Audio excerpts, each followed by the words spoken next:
بسم اللہ الرحمن الرحیم۔ باعث افتخار کے ایک نئے ایپیسوڈ کے ساتھ میں انجینئر افتخار چودھری آپ سے مخاطب ہوں۔ سب سے پہلے تو رمضان مبارک ہو۔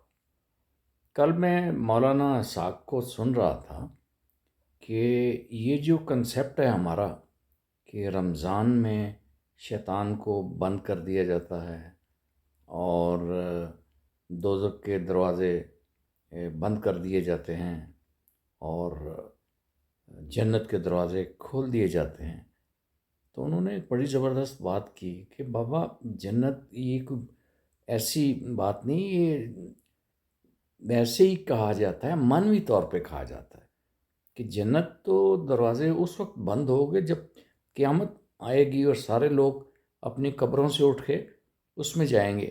تو پھر بڑا ہی میں پریشان رہا۔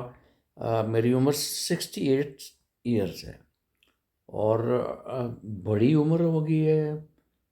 سوچتا ہوں کہ بھئی یہ اللہ تعالیٰ نے یہ کچھ خاص ہم سے کام لینا ہے یا بس ایسے ہی ڈنگ ٹپاؤ ہے۔ تو میں سوچتا تھا کہ یہ اس طرح پورے رمضان میں لوگ شیطان بند ہو جاتا ہے۔ نہیں نہیں نہیں نہیں نہیں نہیں، پھر مولانا اسحاق صاحب نے مجھے فرمایا کہ نہیں، شیطان تو بند نہیں ہوتا، شیطان بلکہ مشیر داخلہ بن کے پاکستان کا لوگوں کے اوپر ظلم و ستم کرتا ہے اور وہ جیلی مینڈیٹ لے کے اپنی حکومتیں بنا لیتا ہے۔ اور کس طرح میں روز دیکھتا ہوں کہ بھئی یہی پاکستان کے ساتھ ہو رہا ہے، ظلم و ستم ہو رہا ہے، عورتیں، بچے اور بڑی عمر کی عورتیں، ان کے ساتھ زیادتی کی جا رہی ہے۔ اب دیکھو، پاکستان تحریک انصاف کے لوگوں نے ایک چیز مانگی ہے، صرف اور صرف ایک چیز مانگی ہے کہ ہماری عورتوں کو رہا کر دو۔ وہ شرم کرو، آپ کو شرم نہیں آتی؟ ڈوب مرنے کا مقام ہے وہ۔ جدہ یاد کرو 2001 اور 2002۔ تو ایک دفعہ پتہ کیا ہوا، سرور پیلس میں بھی بیٹھا ہوا تھا اور میاں نواز شریف صاحب بھی تھے۔ تو باہر سے مزدور کو لگایا اور مزدور نے یہ آواز لگائی کہ بھئی میرے اوپر ظلم نہ کریں، میں بددعا مانگوں گا۔ تو میاں نواز شریف مجھ سے پاس سے اٹھے اور کہا کہ نہیں نہیں نہیں، آپ ہمارے لیے بالکل بددعا نہ کریں، ہم تو پہلے ہی خدا کی آزمائش میں آئے ہوئے ہیں۔ اور صفدر کو کہا کہ صفدر ان کو راضی کر کے بھیج دیں۔ تو یہ انہوں نے اچھا گیسچر شو کیا تھا، لیکن وہ کیا اب گیسچر ختم ہو گیا؟ میاں صاحب، انجینئر افتخار چودھری ہوں، جسے آپ کہتے تھے کہ بھائی میرے لیے آپ نے تکلیفیں کاٹی اور جیل میں گئے، اور میں نے کہا تھا کہ انشاءاللہ آپ رہا ہو، پاکستان جائیں، وزیر اعظم بنیں اور میں ادھر ہی رہوں۔ یہ ان دنوں کی بات ہے جب ہمارے لیڈر عمران خان اور یہ اس کے جنم شرف کے ساتھ تھے، ان کے ریفرینڈم میں ان کے ساتھ تھے، اور ریفرینڈم میں جیل میں تھا۔ وہ یہ بھی آپ کو بات بتاتا چلوں کہ لوگ کہیں گے کہ بھئی آپ ان کے ساتھ کیسے رہے؟ بھئی ہم تو جمہوریت کے لیے باتیں کی ہم نے۔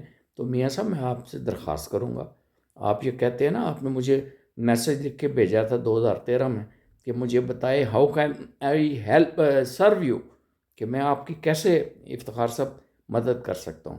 تو وہ قرض اتاریں، آپ ان بچیوں کو باہر نکالیں، عورتوں کو باہر نکالیں، بے گناہوں کو باہر نکالیں، ورنہ یہ جو ہے نا اللہ تعالیٰ کی لاٹھی بے آواز ہے۔ میاں صاحب، آپ کے تو سارے لوگ یہ وزیر اعلیٰ جو بنی ہیں محترمہ، تو یہ تو میری ماں جی سے دعا کراتی رہی تھی، اور میری ماں جی نے کہا تھا کہ تمہارا باپ جو اس وقت جیل میں تھا، کیا نام ہے، اٹک میں، وہ تمہیں آ کے یہاں ملے گا۔